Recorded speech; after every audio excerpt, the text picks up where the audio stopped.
Welcome back, everybody, to Two Guys and a Stack of Comics. My name is Reed. Along with me, as always, is Mike.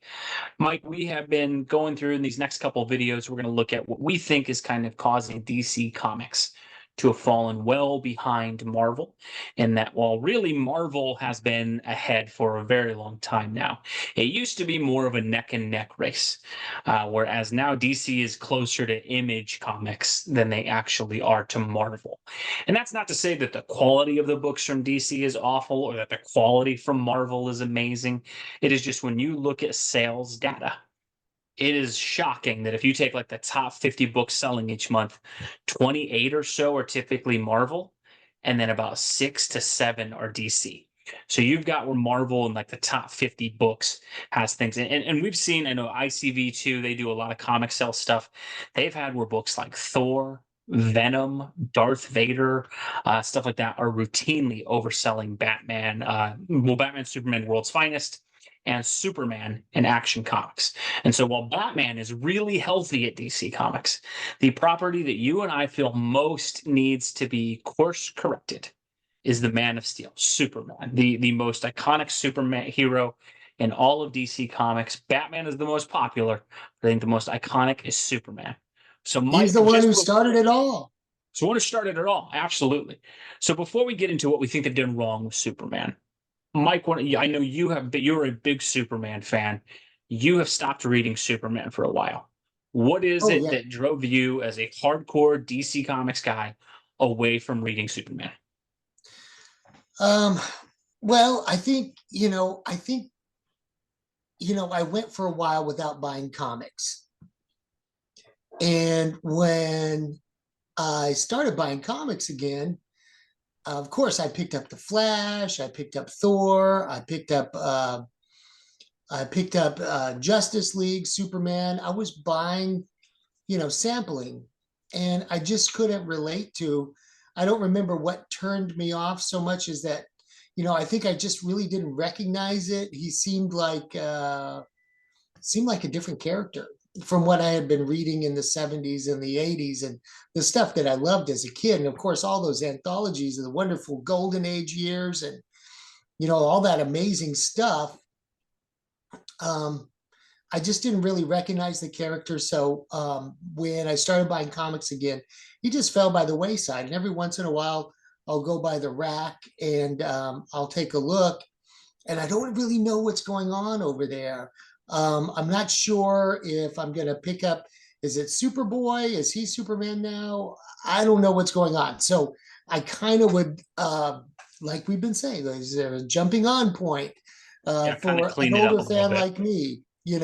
But Superman's the character that started it all. I mean, you got to go back to 1938 and, Siegel and Schuster and two teenage kids who create this character, and they shopped it around to everybody for, I don't know, 5 years, and it got rejected and rejected in the 30s, and then suddenly, this startup, this DC Comics, actually it was called National Periodicals Publications back then, decided to give it a shot when they had a new title, and it started the whole genre of superheroes and everything we love today. He was the inception of it. So I would hate to see for there to be a world without Action Comics or a Superman comic. And I'm looking for a point to jump on. But you were explaining to me some of the things that have happened to Superman in the last 20 years. So tell me a little bit more. Yeah, so if I talk about what I think has gone wrong with Superman, this is nothing against Philip Kennedy Johnson, who just did, I think, a very good run on Action Comics, or Josh Williamson, who I think has done a very good job on the main Superman book. While I don't think those are remarkable or like amazing runs of the character. They're very solid, and I think they write the character decently well. I think what's happened with Superman is I think DC has taken two very drastically different approaches with Superman. And I think if you kind of just look at the last couple years of media, there's a few things that are really tiring.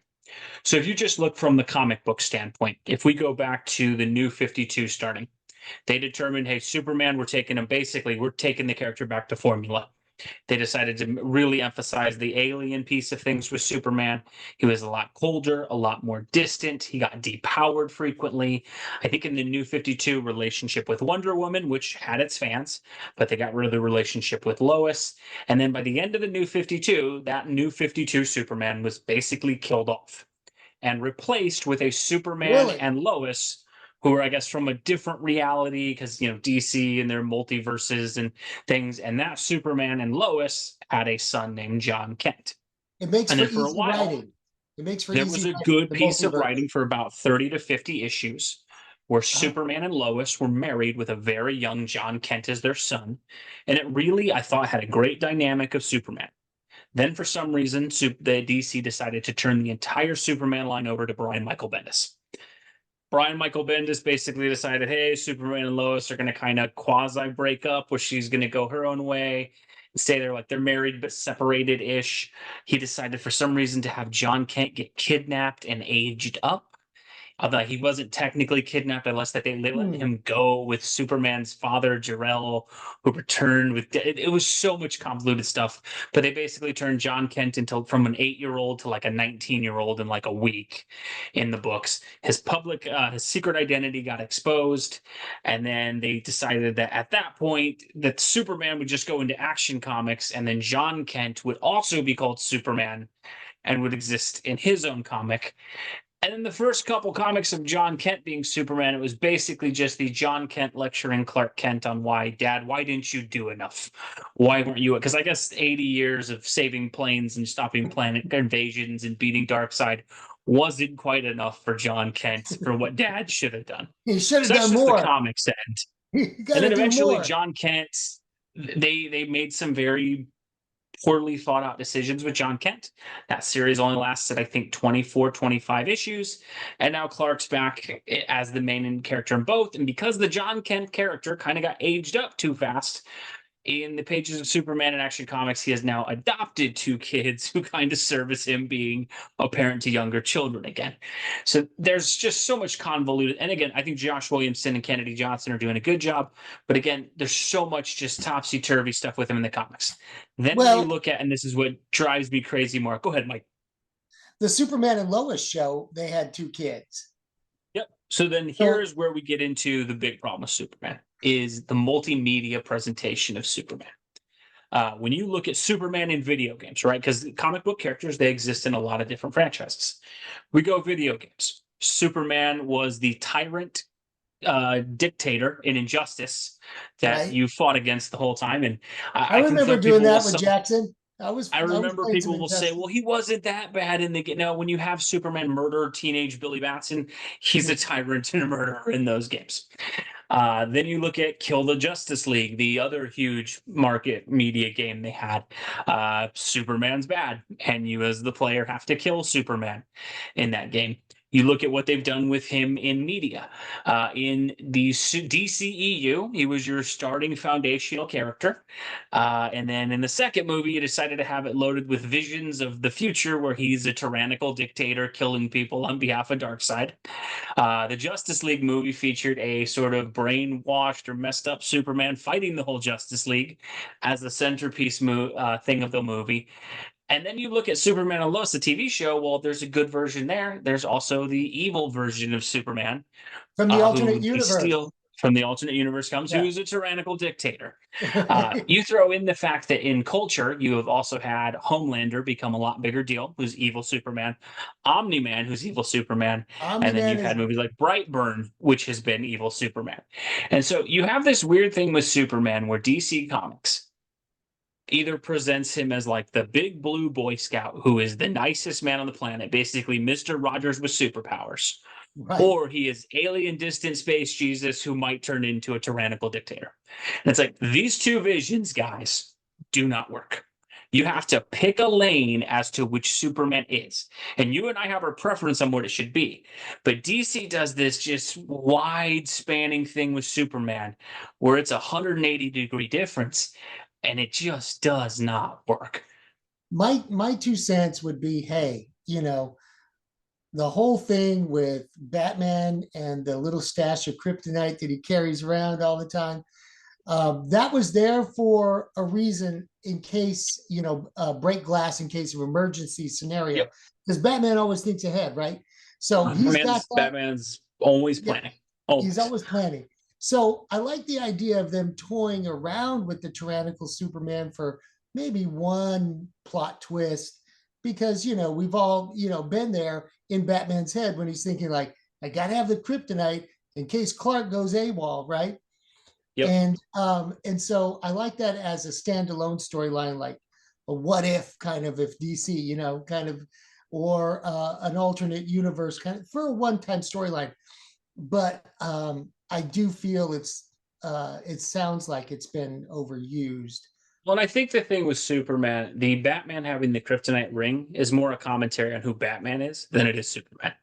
That Yeah, is more of a Batman has a plan for every single thing, right. not Superman is secretly going to be a dictator. And I think for DC, I think the biggest thing, again, this is we talked about a lack of commitment. The new 52, I will admit I was not a fan of with what they did with Superman. But what I think was such a waste is they spent 4 years of the new 52 building up a relationship with Superman and Wonder Woman. And then largely they just decided that's done. We're acting like that never happened. And he's back with Lois and he's married.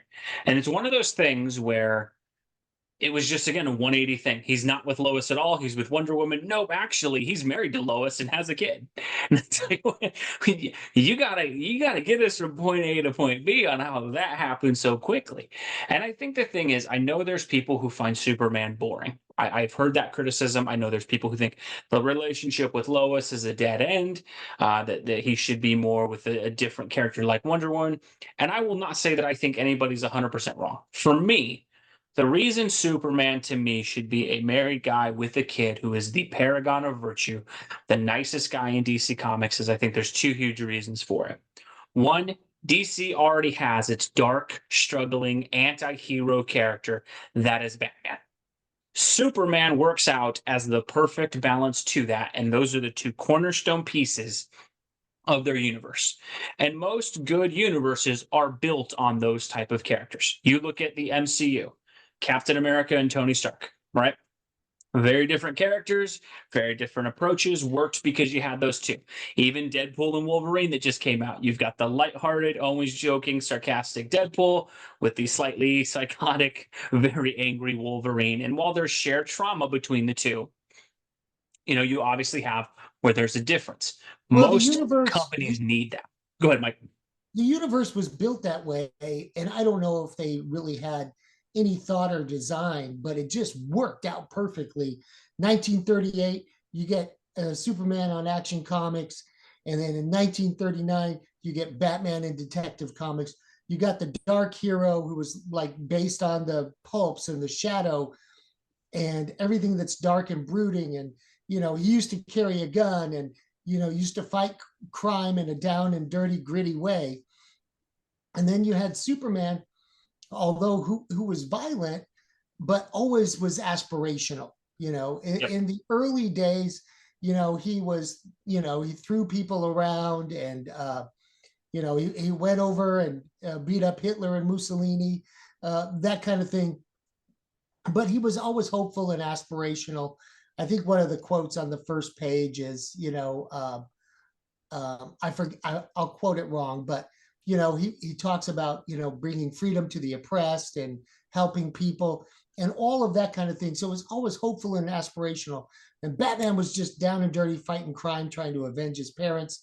Very, very vengeful. Well, I think the thing with Superman, the reason I believe Superman should be the bright, hopeful champion of the people character and the distant alien who doesn't connect with humanity ticks me off. Siegel and Schuster were the Jewish kids who were the sons of Jewish immigrants who were fleeing persecution and tyranny. Yeah. They created Superman largely, if you hear about the origins of it, a lot of it is that they created Superman as the figure that they wish existed to help people like their parents and so And many of the people that were there.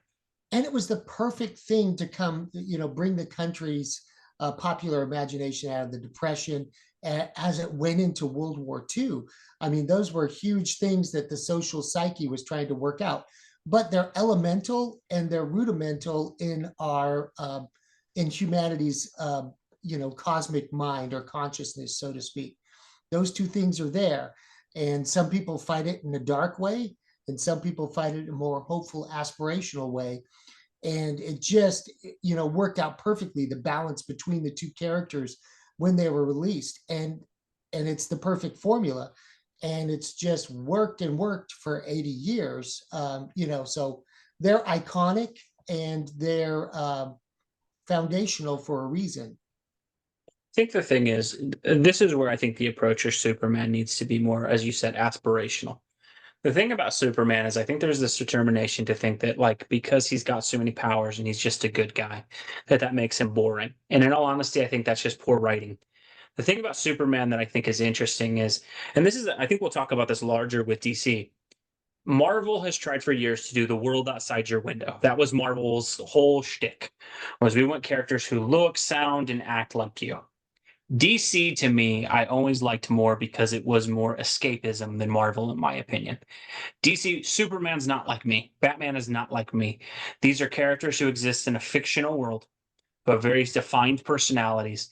And they typically are not the people who change in the comic book, the people who interact with them do. Yeah. Superman, for me, where I've always found him to be one of the most inspirational or aspirational characters, however you want to put it. Superman is the character that you wish you could be. And you Yeah. know you'll never quite be Superman, but it's that determination that if you have the ability to do something good, you do it.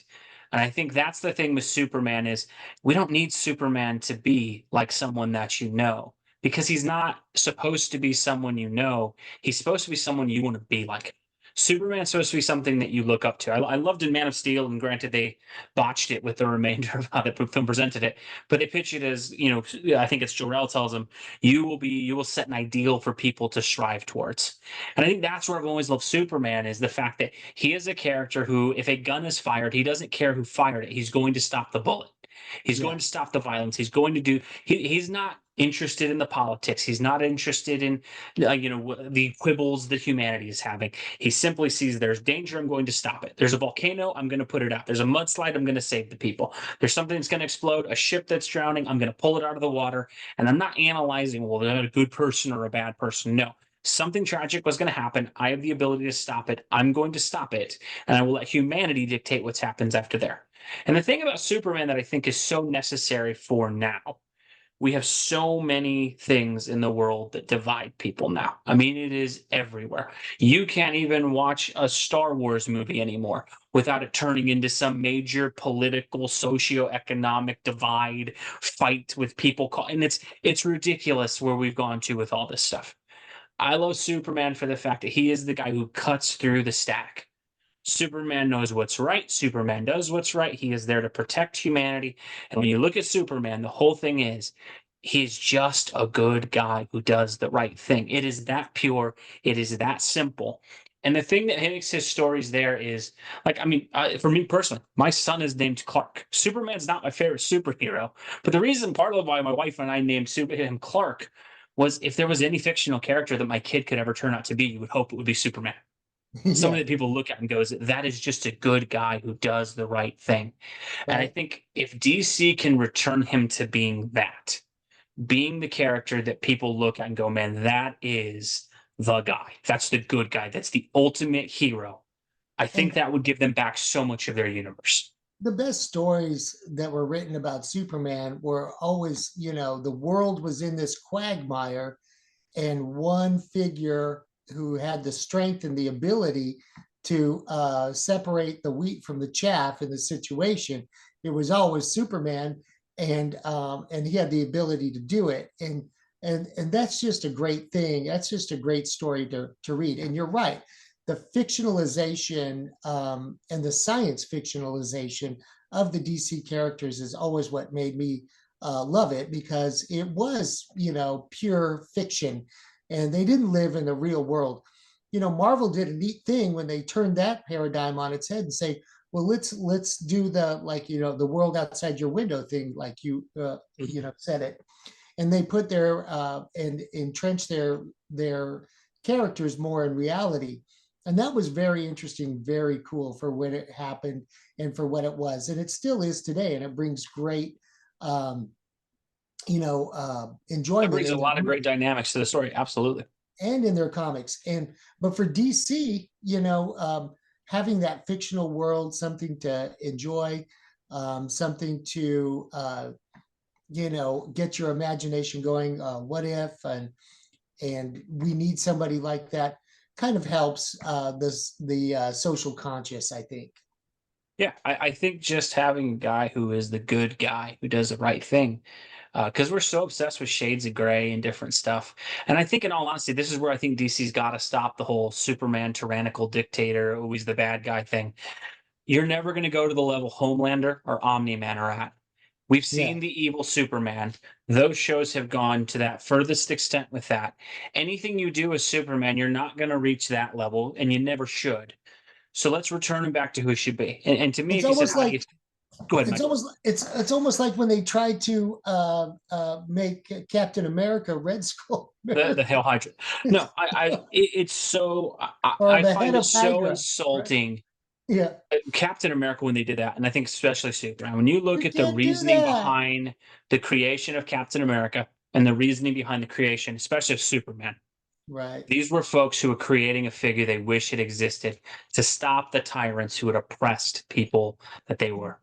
And the fact that they've Simon taken and Superman so Kirby were often, flipping in their graves. yeah, turning Superman into the dictator when he was literally a wish fulfillment character created by people fleeing dictators. I don't know how you could be more tone deaf or stupid than that, in my opinion. And so the whole thing is, I think, return Superman to being the ultimate champion of humanity. For me, if you asked how do you get him right, I think one of the things is let's make Superman the leader of the DC universe again.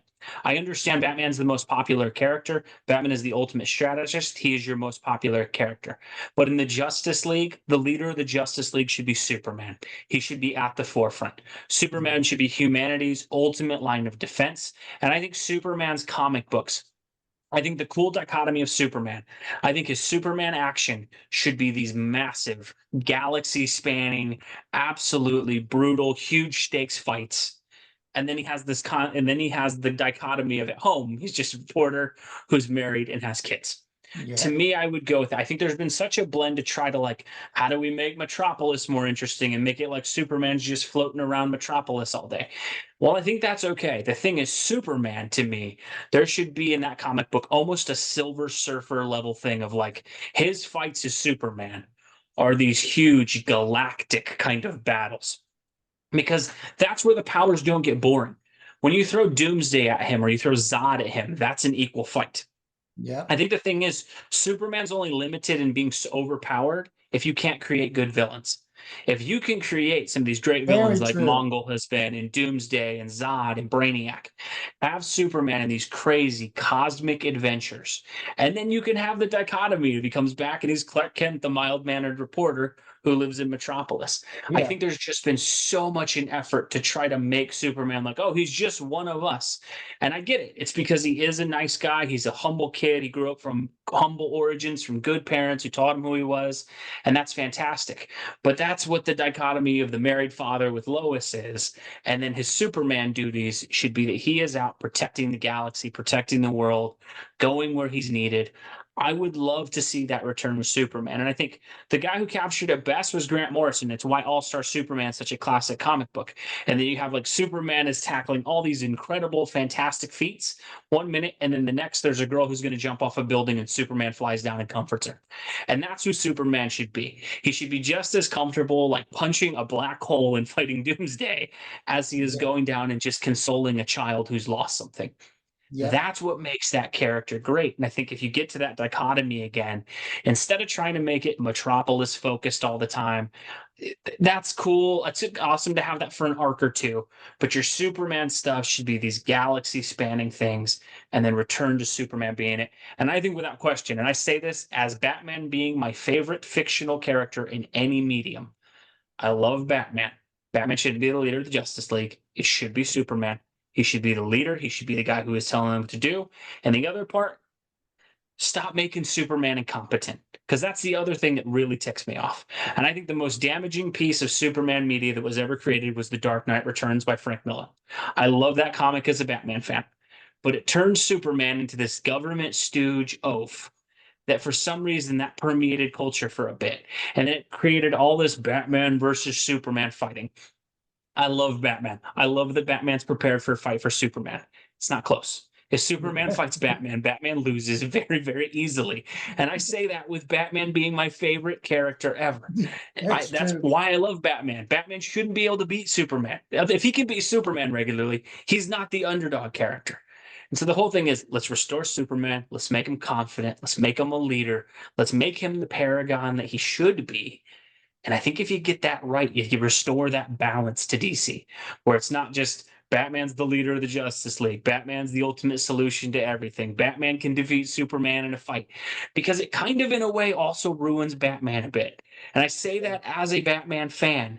Part of what makes Batman great is he is the underdog.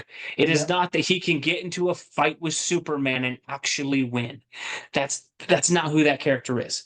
So I think get Superman on the right track with that, and for the love of God, please get rid of evil Superman. We Yeah. never should see evil Superman ever again. Like, Yeah. any story that crosses any editor's desk at DC that's like, oh, but the twist is Superman's actually bad. No, it's just, we've seen it. It's been done a dozen times. Get rid of it. Yeah. That's what I do for me. Mike, would you be kind of similar in what you do with Superman for that?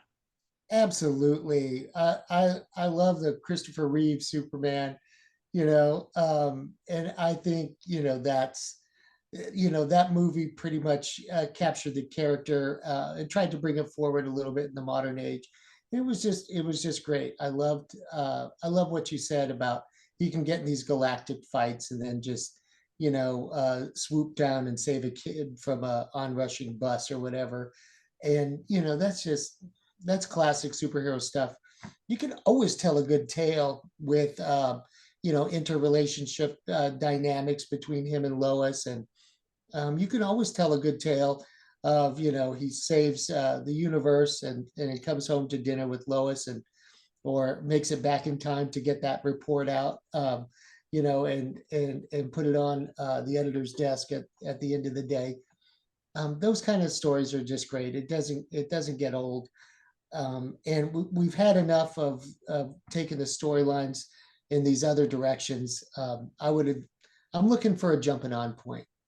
Yep. I may go back and read that Grant Morrison run that you mentioned, Oh, yeah. because All that Star sounds pretty good. Superman. I'm not breaking any ground by telling folks it's great, but if you haven't read it, Yeah. please go check it out. It's amazing Superman comics. Let us know what you guys think below, though. What would you do with Superman? Do you think we're right? Do you think we're wrong? Again, Mike and I are DC Comics fans. We are coming at this as wanting DC to get great.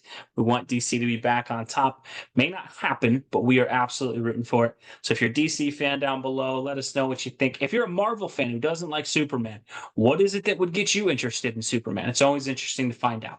As always, folks, thank you so much for watching. God bless you. We'll catch you in our next video. Thanks, everybody.